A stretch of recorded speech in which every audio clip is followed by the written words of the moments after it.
പിന്നെ മുഖ്യമന്ത്രി ഇവിടെ പറഞ്ഞു കേരളത്തിൽ ഒരു ധനപ്രതിസന്ധിയില്ല. കേരളത്തിൽ ധനപ്രതിസന്ധിയുണ്ട് എന്ന് പറയുന്നത് വികസന വിരുദ്ധരാണ്. കേരളത്തിൽ ധനപ്രതിസന്ധിയില്ല എന്ന മുഖ്യമന്ത്രിയുടെ വാദത്തിന് വേണ്ടി സമ്മതിക്കുന്നു. എനിക്ക് മുഖ്യമന്ത്രിയോടുള്ള ഒരു അപേക്ഷ, ആശുപത്രിയിൽ മരുന്നില്ല. മെഡിക്കൽ സർവീസസ് കോർപ്പറേഷന് കോടികൾ കൊടുക്കാനുണ്ട് സർക്കാർ. അതുകൊണ്ടാണ് വിതരണക്കാർ മരുന്ന് കൊടുക്കാത്തത്. ആദ്യം ആ പൈസ ഒന്ന് കൊടുക്കണം. രണ്ടാമത്, മാവേലി സ്റ്റോറിൽ ഒരു സാധനമില്ല. കോടികളാണ് സപ്ലൈകോയുടെ വിതരണക്കാർക്ക് കൊടുക്കാനുള്ളത്. ആ പണം ഒന്ന് കൊടുക്കണം.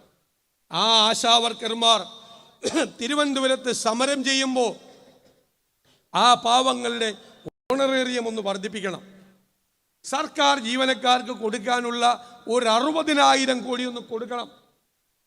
അംഗൻവാടി ജീവനക്കാരുടെ ആനുകൂല്യങ്ങളൊന്ന് കൊടുക്കണം. കെട്ടിട നിർമ്മാണ തൊഴിലാളികളുടെ ആനുകൂല്യം കൊടുക്കണം. കാരുണ്യ പദ്ധതിയിൽ കാർഡ് എടുക്കുന്നില്ല ആശുപത്രിയിൽ, അതിൻ്റെ ഒരു 1800 കോടി കൊടുക്കാനുണ്ട്. അതെല്ലാം ഒന്ന് കൊടുക്കണം. അതും പോട്ടെ, സ്കൂളിലെ പാവപ്പെട്ട പാചക തൊഴിലാളികൾ, അവർക്ക് ശമ്പളം കൊടുത്തിട്ട് 3 മാസമായി. ആ ശമ്പളം ഒന്ന് കൊടുക്ക്. നിങ്ങൾ കൊടുക്കാനുള്ള തുക ഏകദേശം 1.5 ലക്ഷം കോടിയാണ്.